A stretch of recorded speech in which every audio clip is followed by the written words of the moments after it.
ఇసుక బులెటిన్ లో బ్రేకింగ్ చూస్తున్నాం. ఈ నెల 26 నుంచి రైతు భరోసా, ఆత్మీయ భరోసా, ఇందిరమ్మ ఇల్లు, రేషన్ కార్డుల పథకాల అమలు నేపథ్యంలో వీటిపై సమగ్రంగా చర్చించేందుకు మంత్రివర్గంతో సమావేశం కానున్నారు సీఎం రేవంత్ రెడ్డి. రైతు భరోసా కింద ఏడాదికి ఎకరాకు 12,000 ఇవ్వాలని ప్రభుత్వం ఇప్పటికే నిర్ణయించింది. ఇందిరమ్మ ఆత్మీయ భరోసా కింద భూమి లేని నిరుపేదలకు ఏడాదికి 12,000 ఇస్తామని తెలిపింది. అలాగే కొత్త రేషన్ కార్డుల జారీకి దరఖాస్తులు స్వీకరిస్తుంది. ఈ పథకాలను ప్రజల్లోకి బలంగా తీసుకెళ్లడానికి అనుసరించాల్సిన వ్యూహాలపై ఈ సమావేశంలో నిర్ణయం తీసుకోనున్నట్లు తెలుస్తోంది.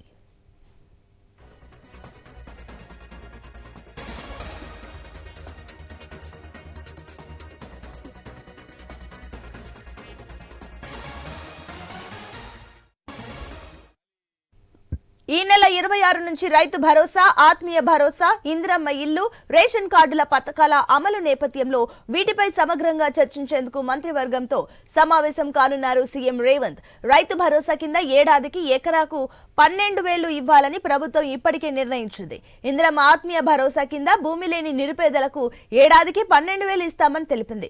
అలాగే కొత్త రేషన్ కార్డుల జారీకి దరఖాస్తులు స్వీకరిస్తుంది. ఈ పథకాలను ప్రజల్లోకి బలంగా తీసుకెళ్లడానికి అనుసరించాల్సిన వ్యూహాలపై ఈ సమావేశంలో నిర్ణయం తీసుకోనున్నట్లు తెలుస్తోంది.